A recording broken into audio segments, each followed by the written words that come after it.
सर्वांना नमस्कार. स्वागत आहे आपलं तुझी माझी जोडी या यूट्यूब चॅनलवर. व्हिडिओला लाईक करा, चॅनलला सबस्क्राईब करा आणि बेल आयकॉनवर प्रेस करा, जेणेकरून सगळ्या नोटिफिकेशन्स तुमच्यापर्यंत वेळेत पोहोचतील. गोंधन भाग 84. मग आता लग्न संतूच्या घरीच होतं, कारण जागाही भरपूर होती आणि राबणारे हातसुद्धा भरपूर होते. निम्मा खर्च विश्वास देणार होता आणि त्यामुळे आदल्या रात्री हळदी होत्या आणि काही मोजक्या लोकांना विश्वास आणि वैशालीला घेऊन वऱ्हाड तिकडं गेलं. उद्या येताना टेम्पो भरून लग्नाचं वऱ्हाड घेऊन येण्याची जबाबदारी विश्वासच्या चुलत्यांवर टाकली आणि त्यातही थोरल्या चुलत्याने दलाली खायचं ठरवलं. टेम्पो ठरवला होता 2,000 रुपयाला आणि थोरला चुलता त्या टेम्पोवाल्याला म्हणाला, तू त्याच्याकडून 2,500 रुपये घे, वरचे 500 मला दे, तू तुझे 2 घे. टेम्पोवाला म्हणाला, पण आमचं असं ठरलं आहे 2,000 रुपयाचं, आता बदल कसा करायचा? मला 2,000 रुपयात भाडं परवडतं, म्हणून मी 2,000 रुपये घेतले. आणि चुलता म्हणाला, टेम्पोचं काहीतरी बिघाड झाला असं म्हण आणि त्याचे जास्तीचे पैसे मागून घे. पण ऐन टायमाला तो दुसरा टेम्पो आणू पण शकत नाही. तो तुला जेव्हा 2,500 रुपये देईल तेव्हा मला 500 द्यायचे, म्हणजे द्यायचे, नाहीतर मी दुसरा टेम्पो घेऊन ठेवलाय. तुझ्याच भावकीचा आहे, आणू का? कारण हे सगळं वऱ्हाड न्यायची जबाबदारी माझी आहे. आणि आता तो टेम्पोवाला सुद्धा गप्प बसला आणि म्हणाला, मरू दे, माझे 2,000 रुपये मिळाले की बस. आणि त्यानं विश्वासकडून 2,500 रुपये मागायचं ठरवलं. आता पाठीमागे कोणीच नव्हतं. थोरला चुलता तेवढा मागं राहिला होता आणि बाकी सगळे हळदीसाठी गेले होते. आणि काहीही केलं नसतानाही एकही जबाबदारी न उचलता तरीही विश्वासच्या चुलत्या आणि चुलत्यांचा रुबाब सुरूच होता. मग विश्वास आणि वैशाली आले. संतोषच्या भावकीतली वडीलधारी मंडळी वाजत गाजत त्यांना रस्त्यावर सामोरे गेली. त्यांचे पाय धुवून गळाभेट घेऊन त्यांचं स्वागत केलं आणि त्यांना जानवस घर म्हणून शेजारचं घर दिलं. मग काही वेळानं पुष्पा आणि वैशालीनं पिवळ्या साड्या घातल्या, हळदीसाठी तयार झाल्या.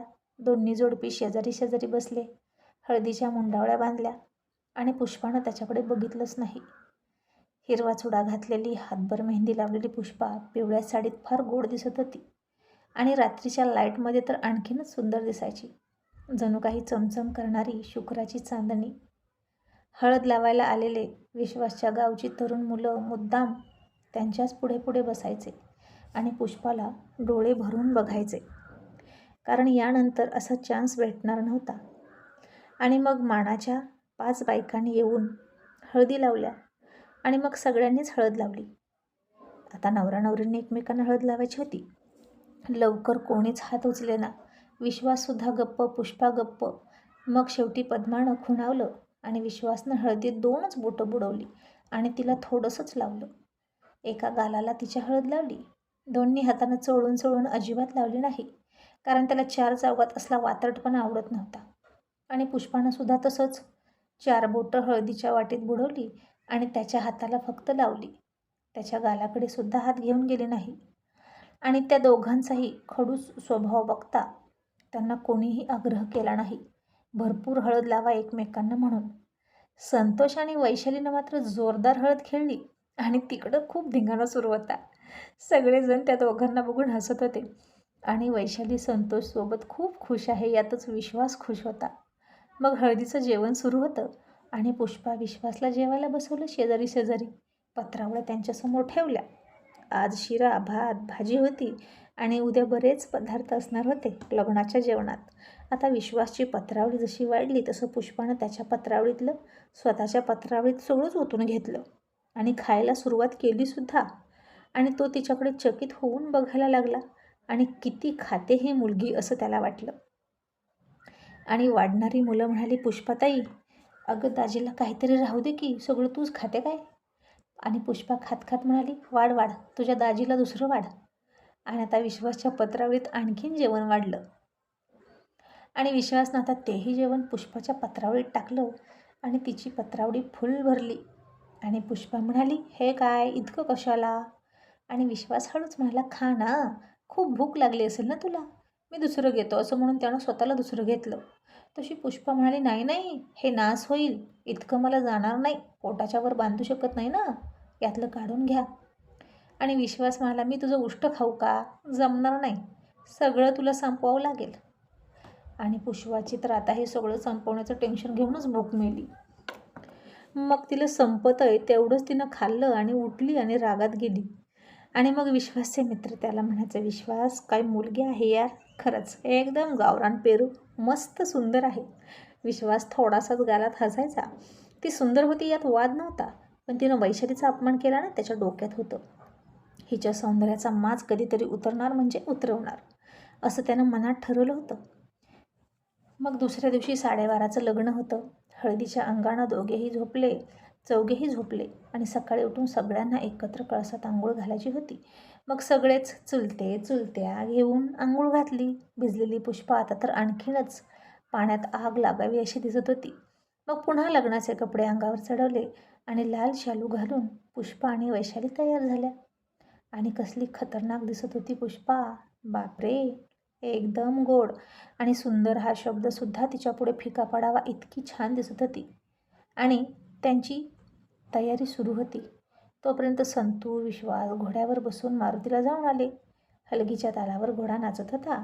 बघणाऱ्यांची गर्दी जमली होती आणि त्या पांढऱ्या शुभ्र घोड्यावर बसलेला विश्वास बघितला आणि सरस्वती फार कौतुकानं त्याला बघत होती. आणि माझ्या पुष्पाला घेऊन जायला पांढऱ्या शुभ्र घोड्यावरचा राजबिंडा, देखणा, रुबाबदार राजकुमार शेवटी आलाच, असं मनात म्हणाली. मग लग्नाचा मुहूर्त जवळ आला. वैशालीच्या समोर संतू, विश्वासच्या समोर पुष्पा उभा राहिले आणि दोघांच्या मध्ये अंतरपाठ पकडला. दोन्ही लग्न एकाच वेळी लागायला सुरुवात झाली. विश्वासनं अजूनही पुष्पाला बघितलं नव्हतं आणि पुष्पानंही त्याच्याकडे बघितलं नव्हतं. पांढरा फुलबाहीचा शर्ट आणि ग्रे कलरची पॅन्ट असा काहीसा संतू आणि विश्वासचा पोशाख होता लग्नातला. आणि दोघांनी इनशर्ट केले होते, काळे बूट घातले होते, हातामध्ये सोनारी घड्याळ आणि फारच हँडसम दिसत होते दोघेही. मग मंगल अष्टिका सुरू झाल्या.